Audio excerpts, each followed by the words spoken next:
Pregnant.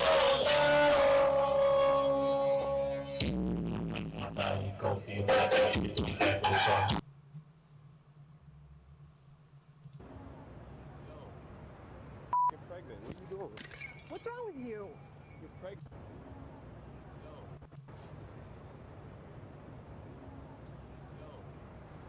You're pregnant. What are you doing? What's wrong with you? You're pregnant. What are you doing? What's wrong with you? You're pregnant. What are you doing? Are you even breaking a $50 bottle like that? Like, You could have hurt the baby. Pregnant. Like, what are you doing? Oh my God, what's wrong with you? Like you that up the world.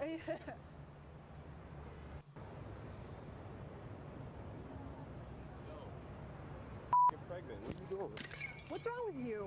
You're pregnant. What are you doing? Are you even breaking a $50 bottle like that? Like, You could have hurt the baby. Pregnant. Like, what are you doing? Oh my God, what's wrong with you? Like,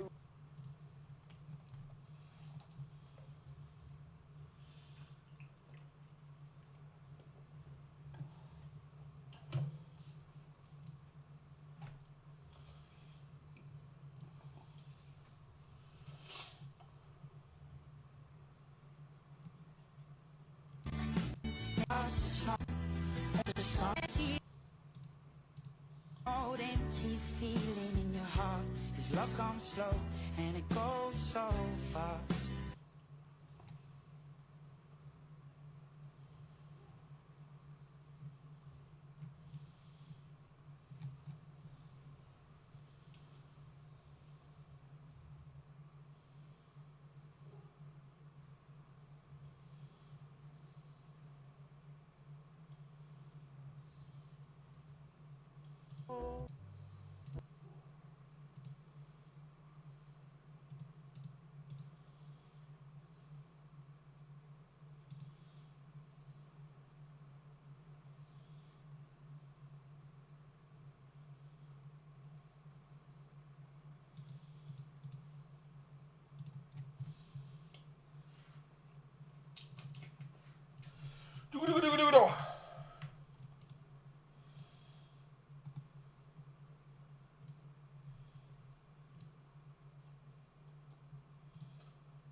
My dad never told me that I had a. That's crazy. My dad never told me about you. Well, it's nice to meet you, sister. Nice to meet you, bro. Who's your mom? I mean, like, yo, man. Hey, man, where's my dad at? Where's my dad at? Because my dad never told me. We got some questions. Yeah, my dad never told me that I had a secret sister. Like, what's going on? I need my, like, question. Like, my question needs to be answered.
Essa é a live hoje, eu cantando as músicas do Simplão Vs Domingo na boca.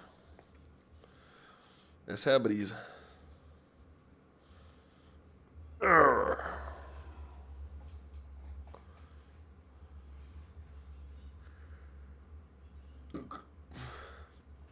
Eu liguei o videogame, né? Pô, esqueci.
Musgalha.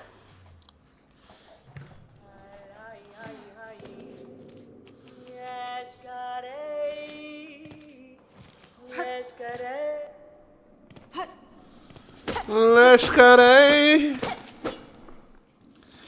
E aí.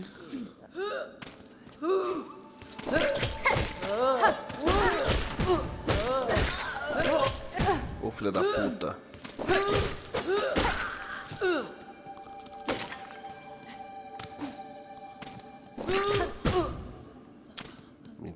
Mentirada do caralho.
Filhas da puta, cara.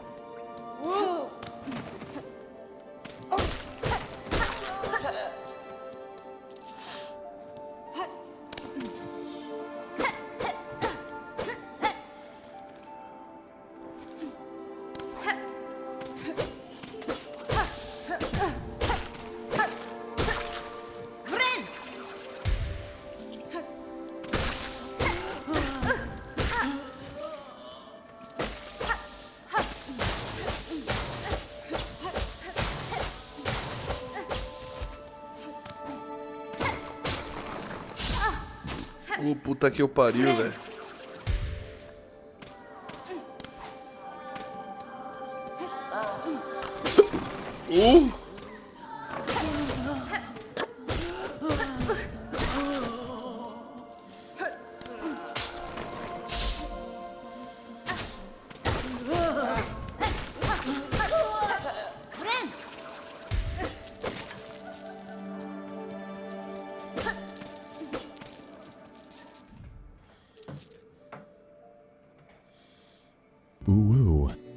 Caralho, mano. É esse spec. Boa noite, lindão.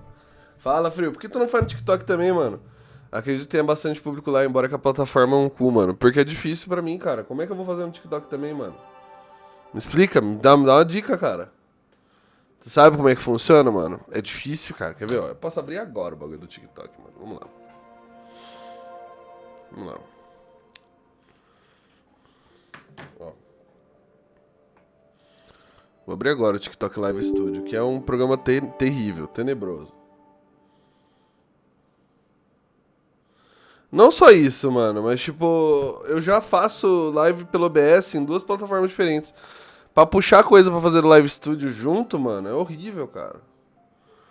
É muito ruim, mano. Mas eu vou abrir, vamos tentar, pô. Fora que eu acho que eu não tenho autorização pra fazer live, mano. Deixa eu tentar aqui, peraí. Meu TikTok não deixa, mano.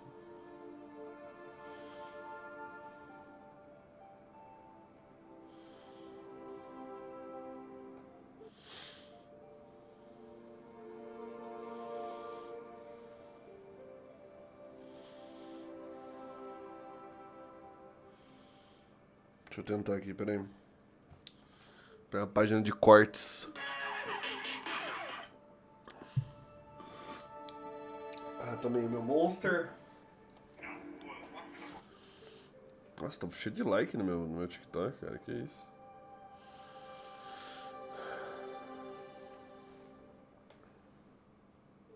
Da hora, eu acho.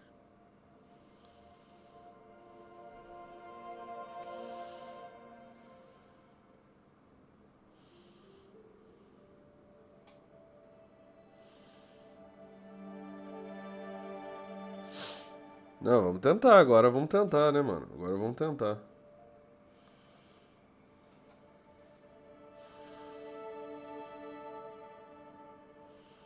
Caralho, uma galera começou a seguir meu canal de cortes no TikTok, mano. Você é louco. Bastante gente mesmo. Vamos tentar. E se eu colocar aqui live? Live.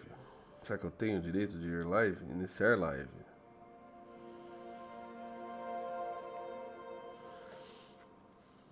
Tem, mano. Só que ele vai pegar só a câmera e tá com um efeito muito ruim, cara. Era aí que eu tô. Terminar. Caralho, eu não fiz um bom trabalho. Durou 2 segundos, mano. Tá, executar o TikTok Live Studio. Aparentemente eu consigo fazer live. Faz isso não. Desculpa. Agora vai, mano. Agora eu vou fazer isso aí. Você me fudeu, pá.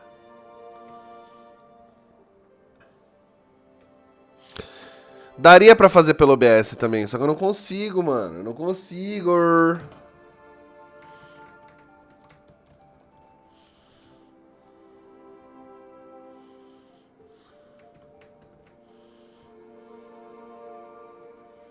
Pera aí, mano.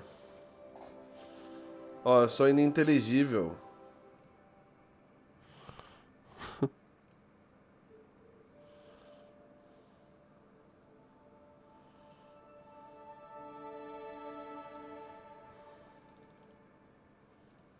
Cadê a live no TikTok pra eu mandar rosa?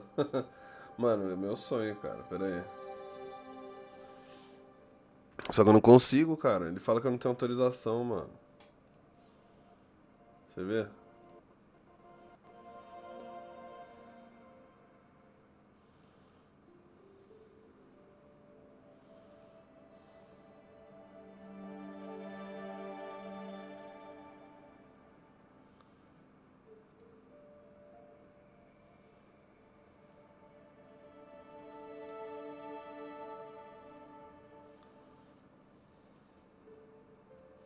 Se travar tudo, vocês já sabem, viu, mano? Foi por causa dessa porra aqui.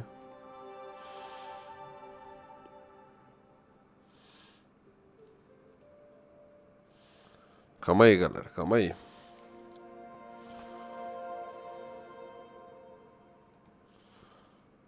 Vamos lá. Aí eu vou tentar ligar.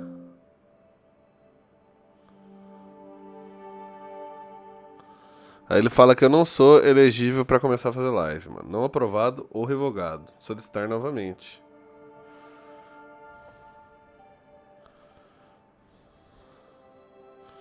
Só que e se eu tentar pelo live whatever lá? Uau! Não, vamos tentar agora, velho. Agora vamos tentar, cara.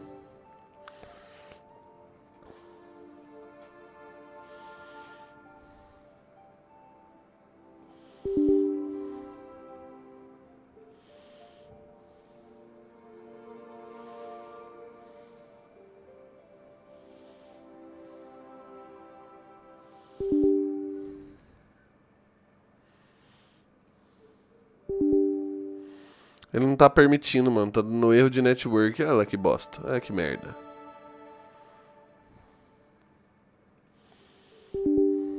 Que bosta, cara. Continuar com o Google.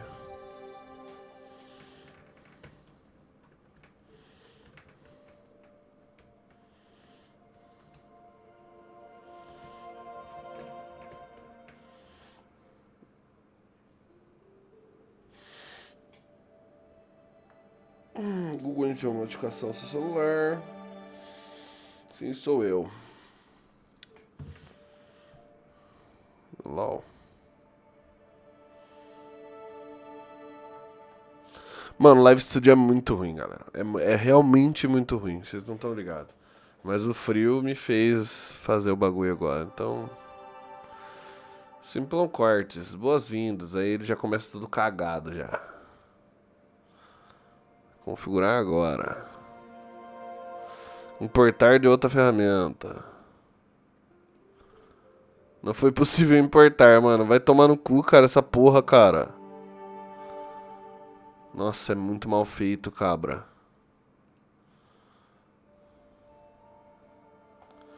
Desculpa, chefe. Não, mano. Você já me fudeu agora.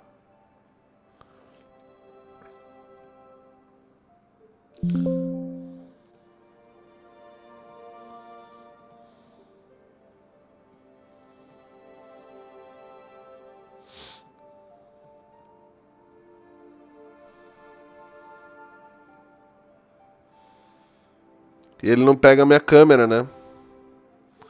Tem esse também. Ele não vê minha câmera, mano. Ele não vê minha câmera porque... Oh! Porque eu já tá em uso. Porque ela já tá em uso, mano. Como é que eu faço? Daí. How to stream... Simul stream to TikTok.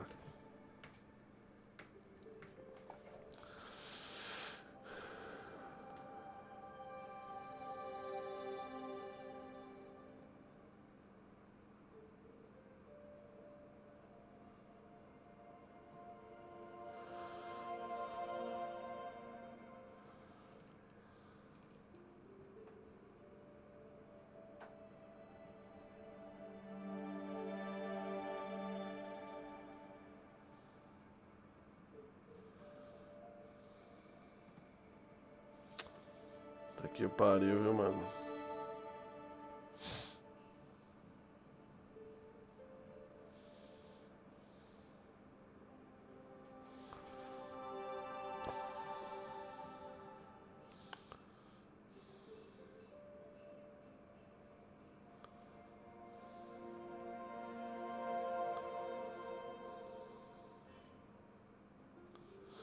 Os caras mandam um programa no GitHub, velho. Tô programar o bagulho. Vai se fuder, mano.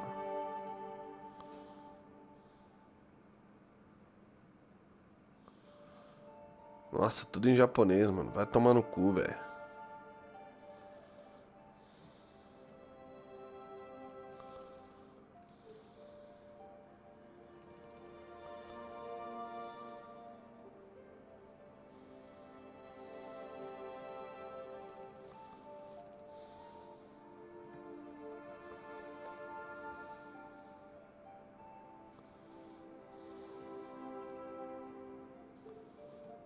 A Nick é guerreira. Não, mano, o problema não é usar o live, o bagulho da live, mano. Pra mim é fácil. O problema é fazer lives simultâneas, frio. Não é difícil fazer live no TikTok, mano. O programa é uma merda, mano. Mas como é que eu vou fazer o simultâneo, tá ligado? Porque minha webcam tá sendo usada no OBS, cara. Entendeu? Não tem como você ter duas fontes puxando a imagem da tua webcam ao mesmo tempo, saca, mano?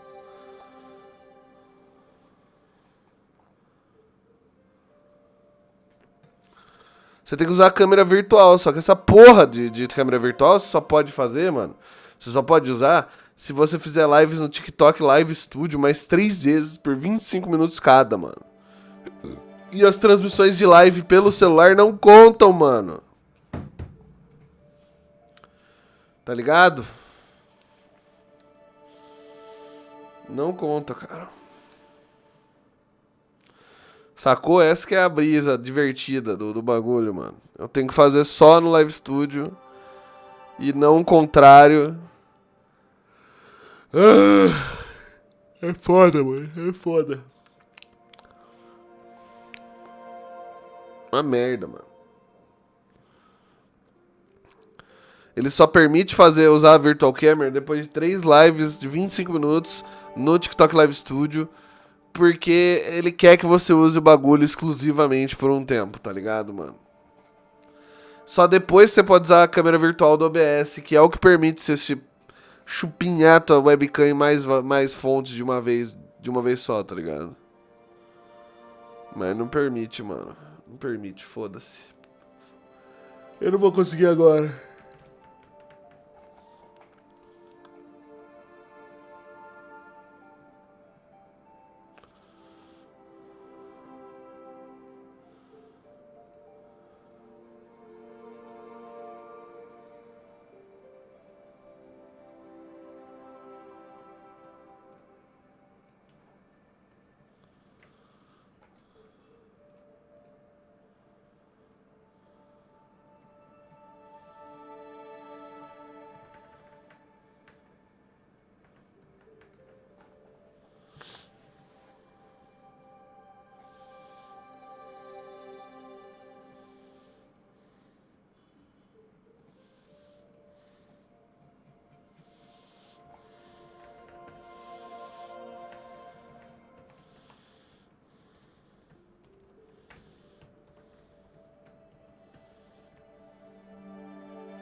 Bom, foda-se, mano.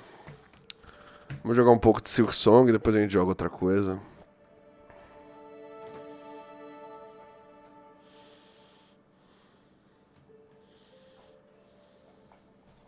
Se foda, mano.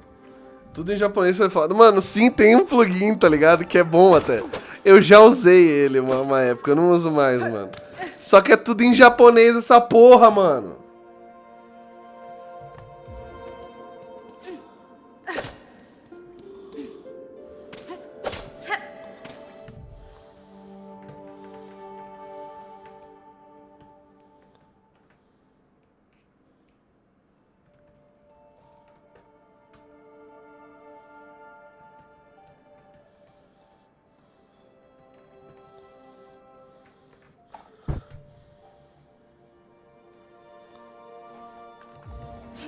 Inspecionar.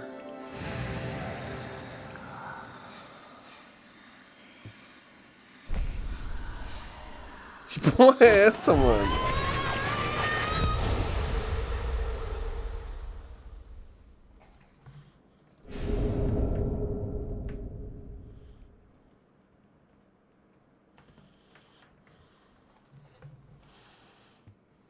Da hora.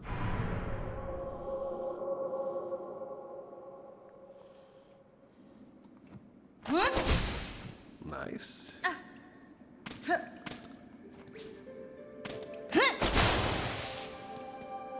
Tá, mano.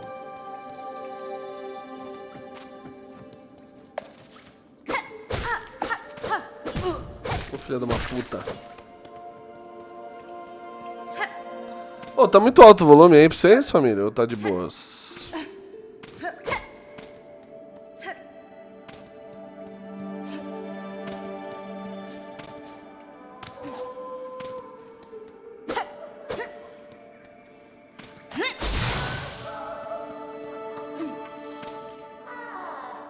Que barulho é esse, mano?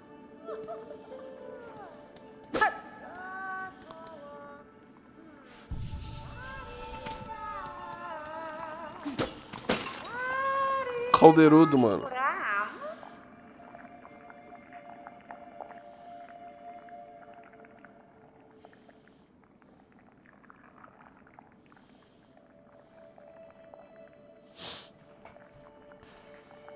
Me ofende? Tecelãs que odeia. Mano, eu não faço ideia do que tá acontecendo, cara. Muito bom. Benny Frank.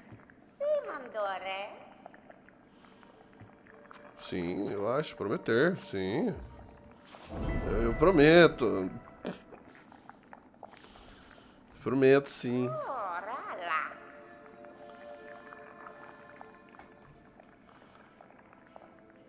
Eu tenho já duas, eu acho, não tem não? É, eu tenho duas.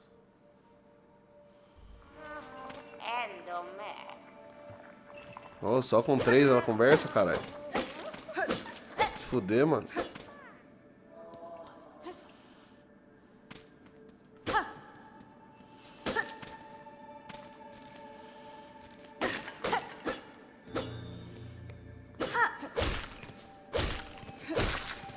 É isso? Consegui! Caralho, aí sim.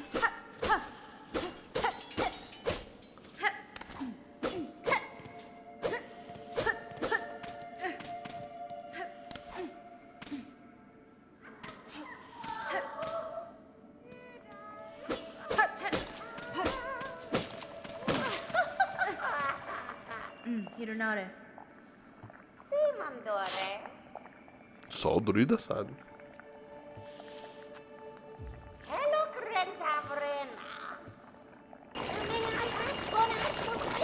Ah, porra.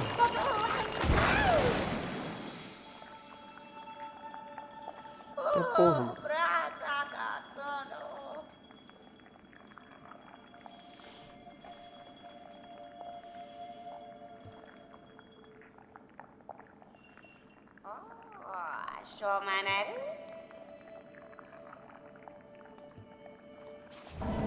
Oh.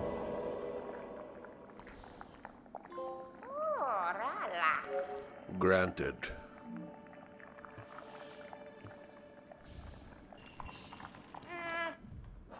Olho do druida.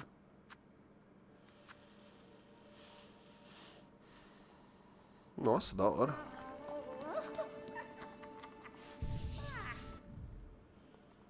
Da hora.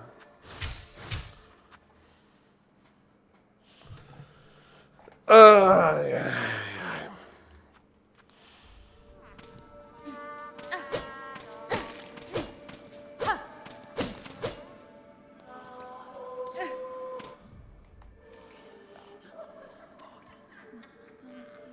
Vamos no boss então, né? Aqui onde nós pegou a última fruta.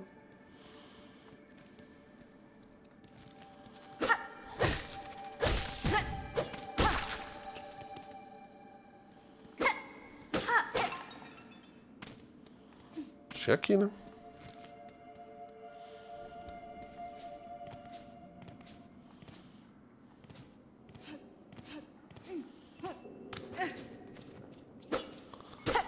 Pera aí. Putz, mano, eu vou me fuder, né, velho? Pera aí, deixa eu sentar na cadeira aqui pertinho, vai, mais fácil.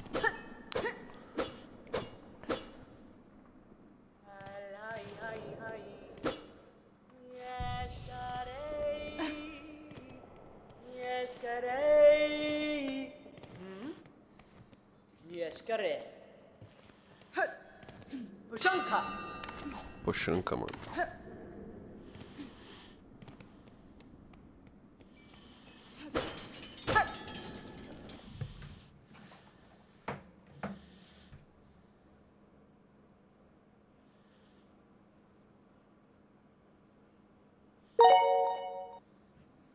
Desculpa fazer você passar raiva, chefe. Foi sem querer, foi sem querer. Não vai se repetir de novo. Caralho, obrigado, mano. Relaxa. Não, tu não fez eu passar raiva não, mano. É um bagulho que eu preciso fazer, tá ligado? Com certeza, mano. Só que... Puta que eu pariu, mano. Eu preciso dar um jeito nisso aí, mano. Só que é impossível, cara. E se eu fizer do celular só, mano? Tá ligado? Não dá, mano. Saca? Só se eu deixar o celular aqui, mano. Você nunca me faz passar raiva, não, cara. Né? Fica com raiva de outras coisas, né, paizão? De outras coisas. Tudo bem, mano. Tá tudo certo. É nóis, querido. Mano, só se deixar aqui o celular assim, mas fica feio, não é meu melhor ângulo, tá ligado? É um ângulo meio bosta, meio ruim. Tipo, mano, só se deixar o celular aqui, ó. Aí eu vou comer um pedaço da minha tela. Mano, que merda, cara. Que merda, que merda, que merda, que merda, que merda.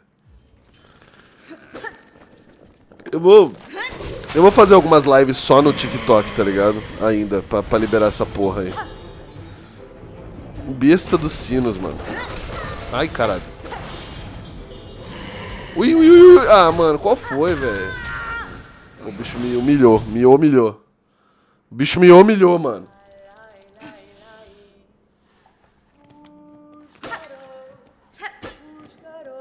Eu vou fazer ainda dar certo, Frio. Obrigado pelos 30, mano. Você é foda, querido. Você é foda, mano. Obrigado de coração, velho. De coração, mano. De novo, puto, nós fica com outras coisas, né?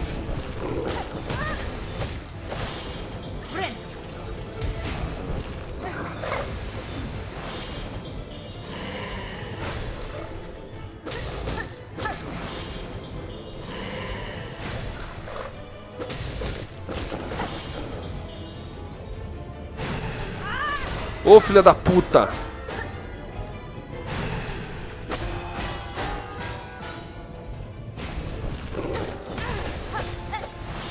Fudeu, mano, eu vou morrer. Ah, esqueci que ele pula. Tá, beleza. Beleza, beleza, beleza, beleza. Vai dar, vai dar, vai dar, vai dar. Lai, lai, lai, lai.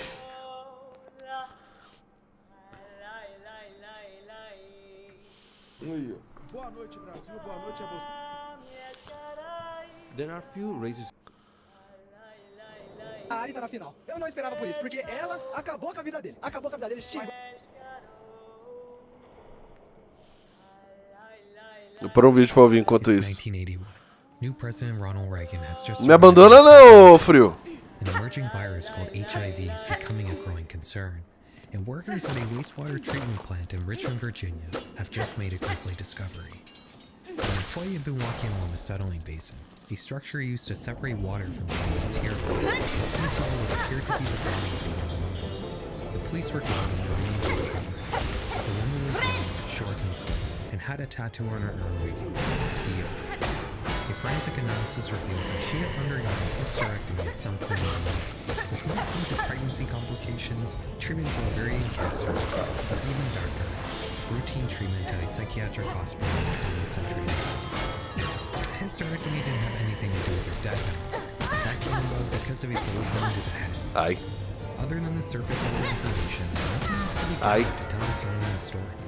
So, using 1981 technology, the police made a crude clay model of her head, depicting what she might have looked like before she passed, to see if the public might be able to identify her. But nobody ever came forward. Mano, que merda! With no leads and nowhere to look, the police just stopped investigating. Life would go on the same as it did before. Nobody would ever grieve this woman. Her story would never be told, and justice would never be served. She would never even have a name, only ever being referred to as the Richmond Jane Doe. And unfortunately, she's not a unique case. Currently, in the United States of America, there are more than 10,000 unidentified bodies. The idea of just coming across a body that never gets identified has to be one of the most disturbing concepts I can think of. In fiction, there's a common trope of an angry spirit haunting a place desperately trying to get somebody to tell their story. And these movies and books usually end with a tragic tale of their death finally being told, putting the ghosts at peace and allowing them to move on. Horror usually ends up being scarier than reality in most cases, but in this particular realm, reality is much darker than fiction. In real life, the body and the person that occupied it just stays lost forever. Their only memorials are scattered disconnected case files in different law enforcement agencies. In some cases, loved ones are desperately trying to get answers, unaware that the person they're searching for has already been found. But even darker than that, a lot of these people go unidentified because they've just been forgotten. Ai, merda, mosquei, ganância. A ganância acaba com o homem, né, mano? Briefly held the attention of law enforcement agencies in the early 1980s. Criminal investigations mainly relied on traditional tangible evidence, like eyewitness accounts, fingerprints, and ballistics analysis. But a new movement had been gaining momentum. Instead of just looking for measurable evidence in individual cases, criminal profiling had police identifying characteristics of crimes that could point to the perpetrator's psychology in some way. This had law enforcement previously overlooked aspects of crimes, like the degree of control used by the offender. Liberado. Nice.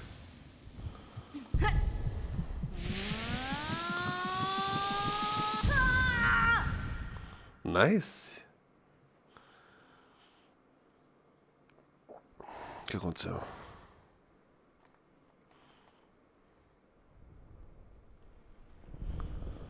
Que diabo é isso?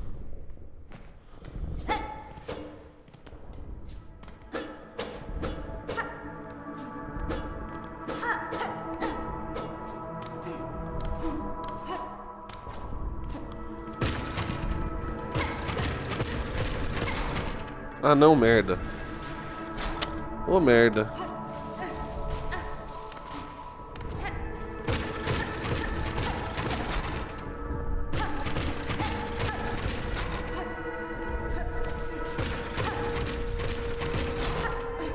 Que isso, mano?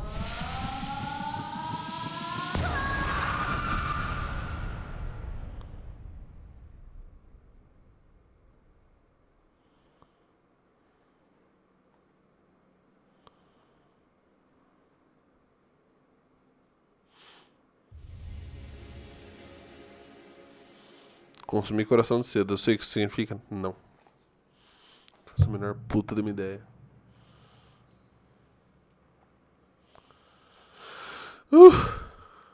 Pra eu poder regenerar seda dentro da própria carapaça, mano. Mas, tipo, o que isso significa? Ah, ele recupera seda com o tempo agora. Legal. Legal.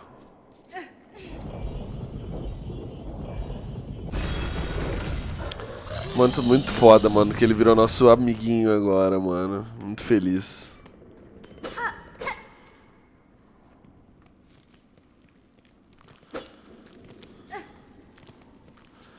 Pera, mas eu tenho Quick Travel liberado pra onde? Vai pra onde? Vale dos Ossos só, para. Pra que eu vou no Vale dos Ossos, pai? Não, vamos lá, tá ligado? Se foda. Vamos, né? Ah, era aqui.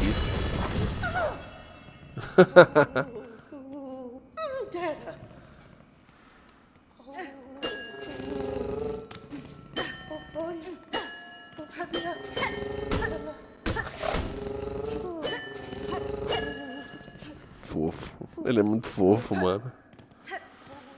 Tem alguma coisa pra ver aqui ainda, mano? Nossa, tem uma subidona ali, velho. Mas é que já sai daqui, né? Eu acho. Acho que não tem mais nada pra ver aqui, né? Por enquanto. Não lembro, na real, não.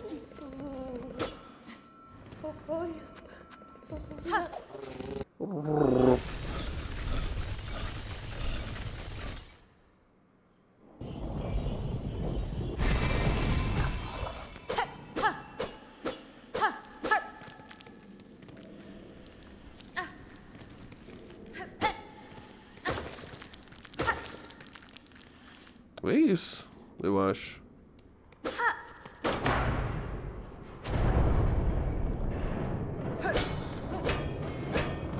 Isso aqui é o quê? Um sino? É.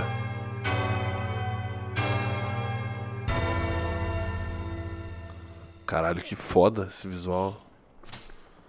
E é um banco aqui, né?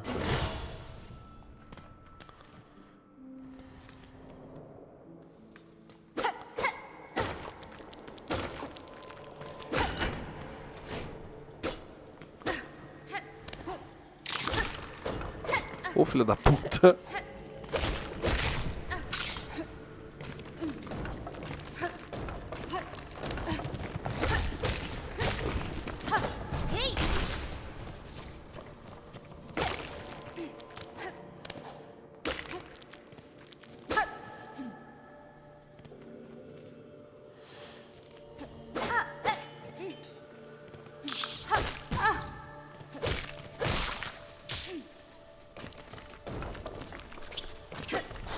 Ô, filha da puta. Nossa, mano, mosquei total, né? Posso falar mosquei num jogo onde os personagens são insetos ou é preconceito?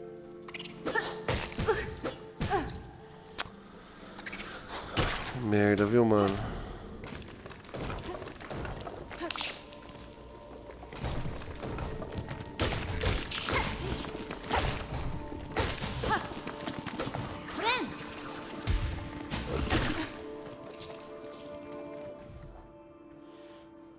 Tem alguém assistindo a live aí ou não? In the act, and how organized or messy the crime scene was. Identifying these characteristics allowed police to not just categorize the sort of suspect they were looking for, but to also link different crimes together in a way they weren't previously able to using only traditional investigative techniques. But there was a problem blocking that last part from coming to fruition. Back in the early 1980s, law enforcement agencies were more or less working in isolation from one another. They all had their own specific procedures or paperwork and local files, and there usually weren't any protocols in place to share that information amongst themselves. This caused something called linkage blindness. If a serial offender committed a crime with striking signature characteristics and then went over to another county and did the same crime with the same signatures, those two cases wouldn't get linked together because the departments investigating them would be working in isolation. Even if they did share information, the documentation would be different and a lot of commonalities wouldn't be noticed because of them. This is what Flagship was intended to solve. In 1983, Los Angeles homicide detective Pierce Brooks would testify before Congress to advocate a radical new idea. A computerized database to track unsolved crimes that could be accessed by any law enforcement agency in the country. This database would be set up in such a way that the seemingly minute details of different crimes could be linked together, helping investigators make connections they wouldn't have previously been able to make. Brooks' idea was received enthusiastically, with the FBI fully picking up and funding the project. The database will be built and stored at the FBI Academy in Quantico, Virginia in 1985. And while it may have started out with the thousands of different law enforcement agencies around the country having to mail in handwritten forms that would be digitized by hand in Quantico, the procedures would advance over time as the world became more connected. first through fax machines, and then through an interesting new technology called the internet. In the 2000s, Fofo, the FBI bicho launched fofo, VICAP, bicho fofo. a fully internet-based version of the database Porra, foi that essa, could be mano? instantly accessed and browsed by law enforcement agencies. While VICAP Web was and is only able to be accessed by law enforcement mano. users, the FBI would also create a much more mano. limited but publicly accessible version of the database, which you can browse through a website hosted by the FBI. When we talk about things that are scary on this channel, there's usually two categories.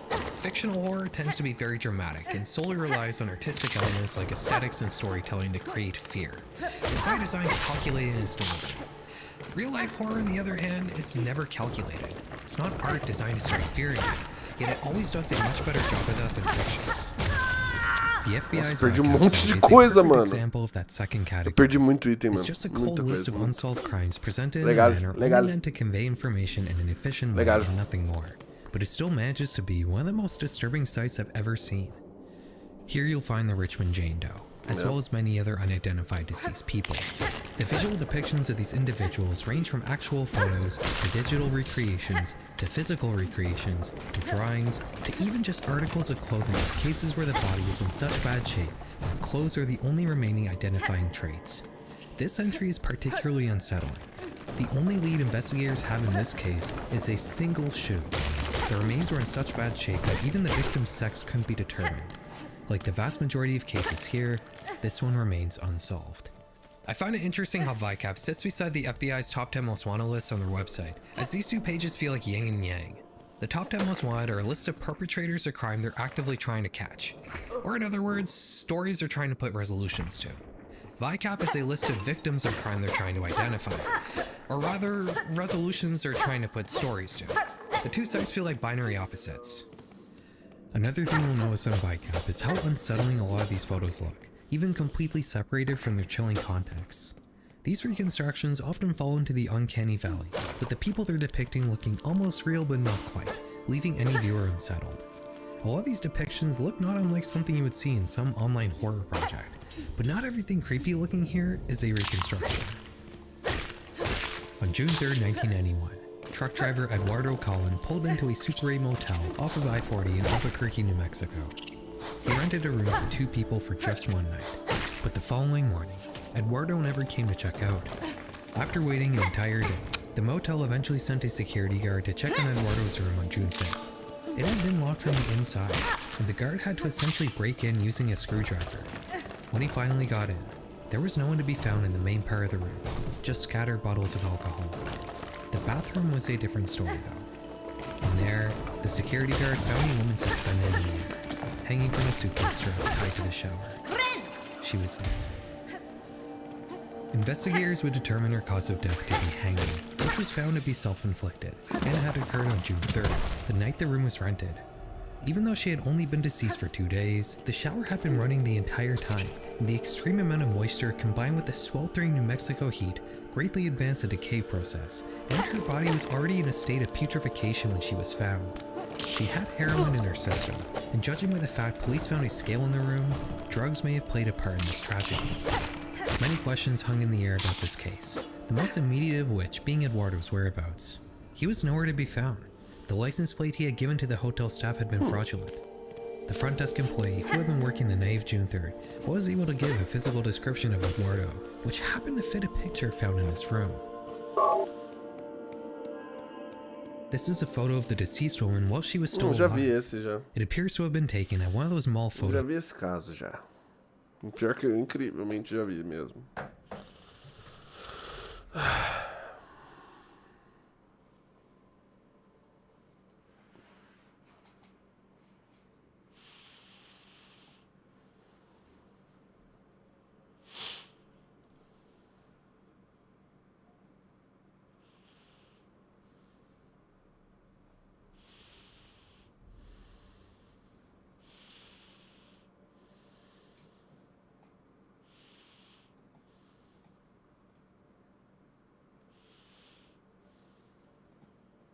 Did you know by leveling up your friendship with D-Horse, you can unlock a special command? É pra ele cagar, mano. Although this might seem like a useless trick, doing this on the road can cause smaller vehicles to spin out of control and remain stunned for a short period of time. Although you can do some other cool things with D-Horse, like leaning on one side, which has become iconically Venom's thing, and this pretty awesome commando role, the Defecate command is by far the most useful, solidifying D-Horse's position as the strongest buddy in the game. But there's other pieces of hidden details in the gameplay that reveal secret truths about the story and game's development. In Mission 22, a rival FOB takes control of Mother Base with all the enemies dressed in old MSF gear. Although Miller requests that you kill their leader called Mosquito, capturing him reveals that he's the same soldier seen fighting against XOF in the final cutscene of Ground Zero.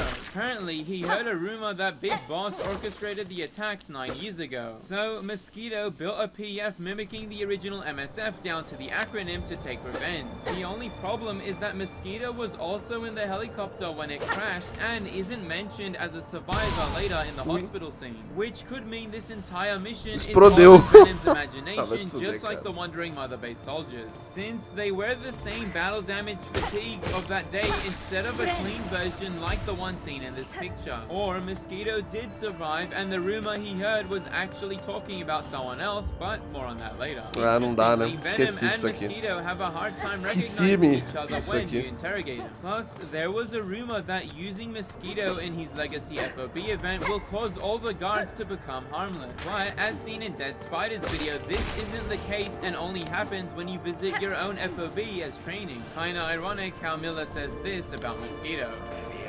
He was just a victim of disinformation. If you grab a sniper rifle with strong penetration, you can actually shoot helicopter pilots through the cockpit. To my knowledge, shooting the glass from the front is easier to break than the side, but sometimes neither frame shatters for some reason, and you can down either of the two pilots. This is such an underused feature, especially since 3 shots from the Brennan sniper rifle destroys the helicopters anyway. But still, nothing feels better than getting a clean shot. You can also throw grenades and have Quiet ricochet them at the helicopter, but for how difficult it is to perform, it isn't really worth it either. And although the game includes attack helis and fighter jets, you can't actually fly them, unlike in the sponsor of today's video, War Thunder. War Thunder is a free-to-play military vehicle game with a wide variety of land, air, and even naval artillery to choose from, spanning across different eras of history. Not only does each vehicle feel different, but you can upgrade them with special modules and change their cosmetic appearances to suit your liking. Each vehicle has different advanced artillery ranging from guided missiles to a nuke that can destroy the battlefield. War Thunder also doesn't use a universal health bar, rather each shot does specific damage to that area of the vehicle for a more realistic experience. War Thunder is constantly expanding the number of vehicles in its roster, and thanks to the recent Dance of the Dragons update, players can now unlock 2 new Chinese fighter jets as well as 2 new iconic American fighter planes, a whole line of French naval ships, and so much more. By downloading War Thunder for free using the link in the description or pinned comment, all new players and those who haven't played for half a year or more will get special bonuses like 3 premium vehicles for free as well as a premium account and the M4 tank for a whole week, plus so much more. But hurry, because the American vehicle bonus season ends soon.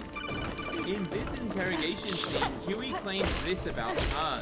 Miller was in contact with Cypher 9 years ago. He was working with them. He's the traitor, Snake! Which has led to some theories online claiming Huey's innocence and Kaz being the real traitor, as suggested by Mosquito's story earlier. Since Kaz lies on a few occasions, like I've been hunting him for 9 long years. Even though the XOF soldier says, meaning the moment Huey heard of Big Boss's revival, he directly Years. Even though the XOF soldier says, meaning the moment Huey heard of Big Boss's revival, he directly contacted Diamond Dogs and wanted to return as opposed to his suggested hiding. But upon arrival, he unexpectedly gets thrown into hours of torture and interrogation. When trying to find claims against Huey about 9 years ago, Kaz admits, Do you think he had a hand in it? I do, but there's no proof yet. Then Ocelot says this about Strangelove. Why did Strangelove leave the base on the eve of the inspection? You two were close. Strangelove? But this isn't true either. Dr. Strangelove's departure came at a perfect time. Wait, she left? She left last week. Zeke is complete. There was really no reason for her to hang around. In fact, the last person to contact Big Boss before the inspection is Huey from the control tower. But Kaz goes completely silent and is later found on the adjacent platform, but coincidentally, no one asks what he was doing when the inspection team arrived. And as highlighted in Tasty Rainbow's analysis videos, with the small Strike Force XOF sent to Mother Base, it would have taken longer for them to set the C4 and blow all the struts up, which might mean it was also an inside job. Especially since Miller's strut is coincidentally the last to be taken down. Plus, Miller's quick to blame Huey for things they already know the answers to, like the so-called repairing of Sahelanthropus with Eli and the kids. Conspiring with Eli, he repaired Sahelanthropus in secret. It could never be piloted without Psychomantis's control, which they clearly see happen again when Eli steals it. They blamed Huey for the mutation of the Walbachia through the X-ray monitoring scans, even though Kotoka said this. The reproductive cells are more sensitive to radiation, but I have not tested it. There's no telling what mutation could result if this is done post-infection. And they pressed him for the location of Sahelanthropus in OKB0 for no reason, since it wasn't there, even though they saw it at the warehouse earlier in the game. Though the only evidence against this theory is when Skullface says this. Traitor, I hope your friends give you what's coming to you. And of course Strangelove's body found in the AI pod, but even then you can't trust the recording of a broken AI. Kill me. Kill me. Plus, when Miller says this... Emmerich, we record all communications on Mother Base. You've been in frequent contact with people in America, and they are connected to Cypher. They never show us any evidence, and the cassette tape cuts off before Huey gets a chance to reply to the accusations.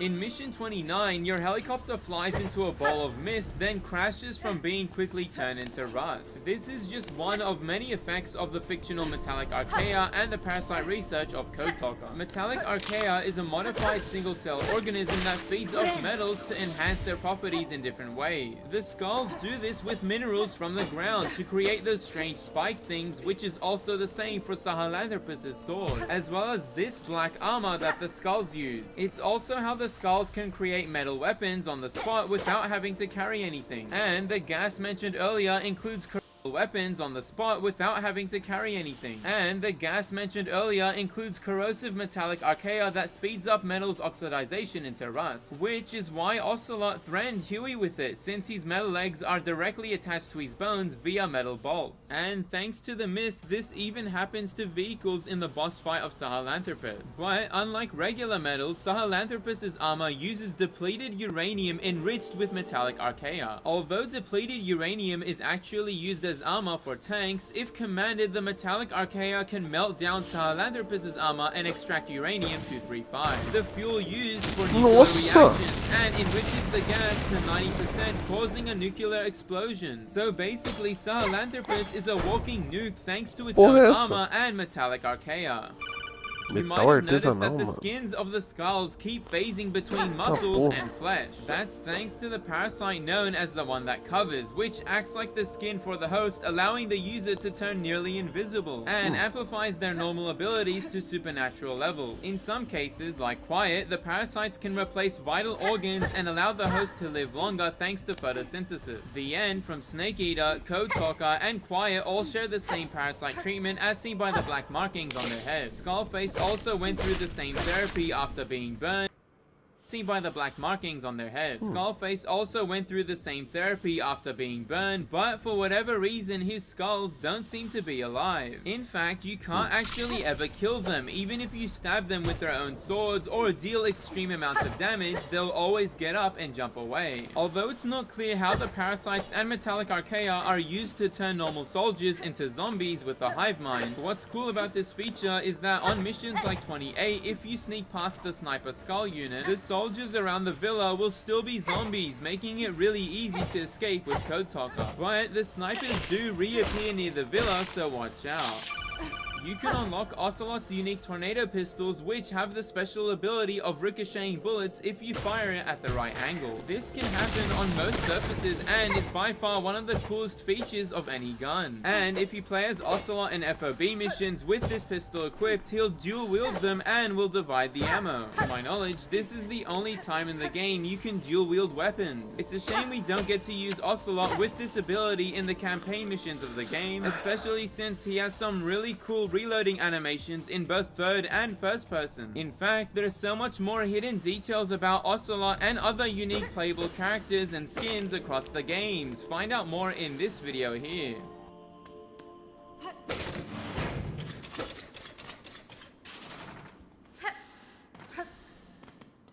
Did you know hidden deep in the forests of Zaire is a Tsuchinoko? By going to the northwestern parts of Lufa Valley and planting animal cages in the river of this beautiful area, you'll have a very small chance of catching this rare animal. The Tsuchinoko is a flat-bellied snake from Japanese folklore that hasn't been proven to exist yet, which is why Ocelot reacts like this. Is that a Tsuchinoko? No one's ever caught one before. Boss, you just made the discovery of the century. But it is actually wrong, because in MGS3 you can also find it by grabbing a bunch of mouse cages from Bolshaya past base and placing them all around the South Province. And once you lose all your gear in Grozny Grad, going just outside that waterfall where you meet Eva, you can find it again crawling around on the floor. Plus, finishing the game with this snake in your inventory will unlock the Infinity Face Paint, which comes with the infinite ammo effect, so keep this in mind for Delta. In fact, a lot of MGS5's coolest features are shared with other MGS titles, especially from Snake Eater and Peace Walker, like... Across different Metal Gear games, you can find posters of models hiding around the map. Tapping this one in MGS2 will make different sounds.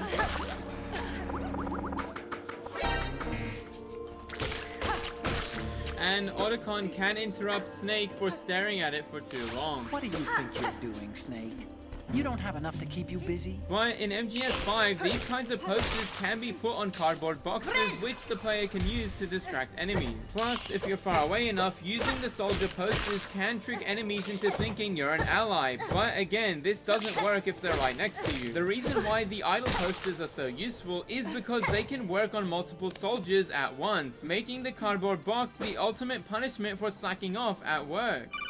Compared to older MGS titles that really limit your abilities inside the cardboard box, the Phantom Pain's box utility is a lot higher, allowing the player to use a wide variety of movement types without having to leave it, as well as temporarily opening it to either throw grenades or fire at enemies. The cardboard box also has a few different skins that help the player camouflage in different terrain. But after taking off all delivery tags on the fast travel system I mentioned in my last video, you'll unlock a new set of boxes with unique effects, like the smoke box that explodes once enemies inspect it, and my personal favorite, the waterproof box. Usually in wet weather or terrain they start to deteriorate, but with this cutting edge in technology it allows you to even crawl in rivers without the box getting damaged. But these don't compare to Peace Walker's boxes. Because Peace Walker has online multiplayer, you can fit 2 people inside a cardboard box, making their abilities focus. The rescue box that looks like an ambulance can revive downed allies without having to use CPR. Meanwhile, the love box, well... Ooh, got room for 2? And although Peace Walker has different variations of boxes that explode upon inspection, nothing comes close to the tank box, which uses 2 players as a driver and gunner respectively. The tank box can shoot lethal rounds at enemies like a real tank, or non-lethal smoke, stuns, or sleeping gas respectively. This box is so revolutionary that even Big Boss was amazed. Hold on, Kaz. Who the hell came up with this thing? I'm sorry, boss. He meant well, I swear. It's brilliant.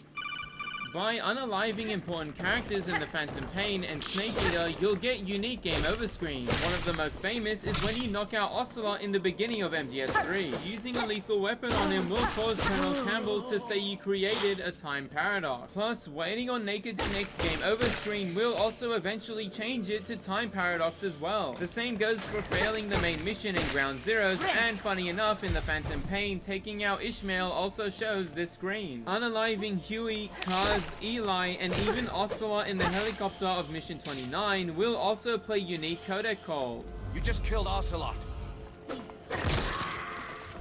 boss. They're just kids. What did you do? Hell, boss, why did you kill him? The target's dead. Mission failed. Boss, did you go all this way just to kill him? Boss, you had something against Miller? And although Code Talker's death only results in a game over screen, for whatever reason the game always shows his mangled body for a few seconds, which looks hilarious.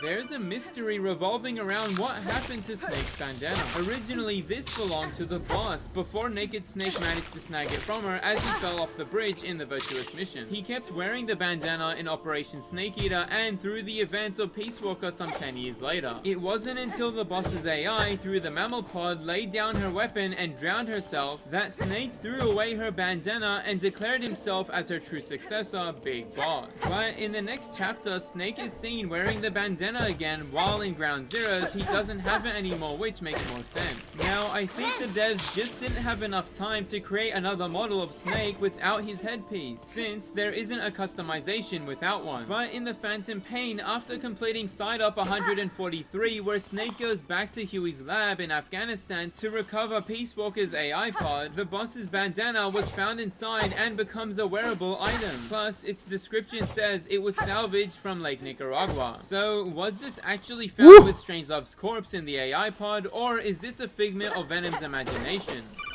Although MGS5 gives players a head, is a figment of Venom's. Was this actually found with Strangelove's corpse in the AI pod, or is this a figment of Venom's imagination? But I compared AI just a pod, the boss's bandana was found very inside nice. and becomes a wearable item. Plus, its description says it was salvaged from Lake Nicaragua. So, was this actually found with Strangelove's corpse in the AI pod, or is this a figment of Venom's imagination? Although MGS5 gives players a head customization option, Snake only has the boss's bandana and its Infinity variant, giving players unlimited ammo. And the MSF soldiers get the balaclava reminiscent to those in Peace Walker. Even though the game shows us different accessories like the goggles Snake wears on the game's cover art and in the beginning of the game, it only appears around his neck on the leather jacket costume. Which is a shame, since MGO does give us some extra head customizations, but it's only exclusive to online and they can cost real money. And although Peace Walker only had the metal bandana, MGS3 was famous for having a lot of face paint that sadly weren't ever reused in future titles. With the exception of MGO once again, but it doesn't really count. But there is a few secret hats you can unlock. If a player is having trouble with the mission, the game will give you the option to use the chicken hat. This hat prevents enemies from detecting the player. Enemies will even pretend like they didn't see anything in a sarcastic way, which is just the best thing in the game. You can get detected up to 3 times before the hat disappears. But players don't know, if you die using the chicken hat a couple of times, you'll unlock the little chick hat, which is a lot stronger than the previous version, turning Snake completely invisible from enemies, but they can still hear you. Even if you interact with them, they still won't go to alert status since they can't see anything, which can lead to some hilarious moments. To my knowledge, little chick hat only lasts for the mission or until you go back to the ACC, but still a cool feature. Snake's iconic olive drab from Snake Eater was carried over to Peace Walker and even the Phantom Pain with little changes to its design. But as seen in a tweet from Kojima, because olive drab field uniforms and camouflage weren't very popular with people, they decided to make the plain uniform fashionable by giving it multiple different patterns, colors, and the face paint option mentioned earlier, while also tying it in with the camouflage system of the game. Peace Walker also continued this theme with a camouflage meter and multiple different designs, as well as the Phantom Pain, thanks to its additional content through FOB. It also has a camouflage system, but it's just hidden from the player. In fact, Peace Walker and the Phantom Pain share a lot of the same colors from the basic uniforms, which is pretty cool. And some of them are even inspired off those introduced in Snake Eater. And although I usually choose the basic olive drab with so many colors and patterns, let me know which one's your favorite. MGS5's gameplay is a culmination of ideas Kojima always wanted to implement in previous titles from the Big Boss era. For example, in MGS3, Snake was told to extract Sokolov with the Fulton recovery system. The recovery balloon will be dropped at that point. Helium will be be pumped into the balloon to inflate it. The process takes about 20 minutes. The full surface air recovery system. According to the wiki, a more detailed demo on how it works was included in the game before being cut out. Kojima was apparently referencing the James Bond movie Thunderball, where they used it at the end of the film. But the Fulton recovery system was later included in Portable Ops and became a core part of expanding Mother Base in Peace Walker. Plus, developing Mother Base platforms in Peace Walker was tied to certain units leveling up, capping at around 20 platforms in total and a maximum of 350 units. But in the Phantom Pain, you can manually create up to 5 FOBs with 28 platforms each. And Infiltrado. physically go down to visit each of the unit's struts and set up defense for other rival PFs. Also, when you dispatch on a mission in Peace Walker, you hear this. While in the Phantom Pain, you actually have to wait for deployment in the helicopter at the start of every mission or when moving back to Mother Base. Not to mention other features like rescuing animals and the shower system, which will actually cause enemies to react to Snake if you haven't taken a shower in a long time. In the first mission rescuing cars, you can overhear Soviet soldiers talking about the recent rumors of a man with a horn that fights like he's possessed by a demon. What's crazy is that Venom arrived in Afghanistan only a few days prior, but they say he's already taken down a lot of Soviet soldiers, suggesting that the canon version of the character is cursed to become an evil war criminal despite the game giving the player the option to be a pacifist. Which is why with every major event, Snake's horn seems to grow longer, and eventually being completely covered in blood after leaving Eli to get napalmed in Mission 51. But there's another hidden secret in Kaz's mission that you definitely missed. Find out more in this video here. Did you know you can use the Parasite camouflage or active camo to hide from Quiet in the boss battle? Even if you run around, for the most part she won't be able to see you unless you make loud noises close by. And for whatever reason, diving breaks your camouflage for a second, causing her to try guessing where you are. But otherwise, you can easily sneak up on her using this method. Plus, just like how you can command Quiet to ricochet grenades as your buddy, if you throw some in her line of sight during the boss battle, she will shoot it back at you, meaning whatever type of grenade it is, it'll be turned against you, so watch out. Quiet is also weak to stuns and sleep gas in both her boss fight and when playing as her in FOB missions, but has a high resistance to lethal weapons, including fire and Molotov, so you're better off just using CQC. In fact, there's actually a lot more insane details scattered around MGS5's gameplay features, story mode cutscenes, and even cut content from the game.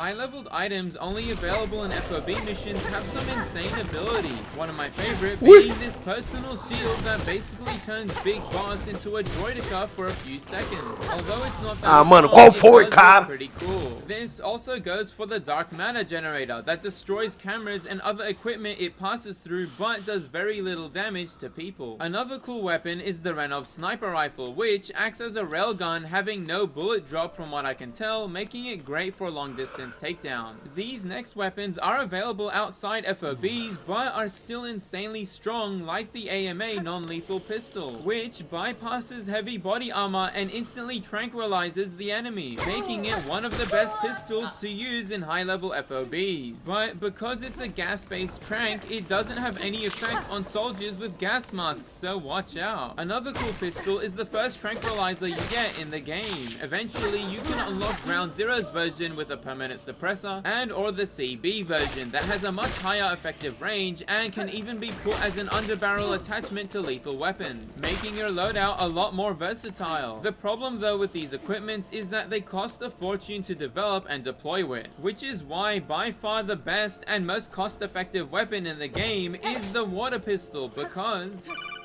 shooting the water pistol at the skulls will cause their parasites to react and stop attacking for a brief moment to absorb the liquid. The same thing happens when doing this to Quiet in her boss battle and as her partner. But the water pistol has a lot more uses. You can destroy the enemy's electrical equipment with it, and spraying guards in the face while in reflex mode will cause them to stagger for a few seconds, giving Snake a chance to quickly escape or use CQC. But by far the best use of the water pistol is against the man on fire, which won't only slow him down, but Galera, can defeat him if you're... já volto.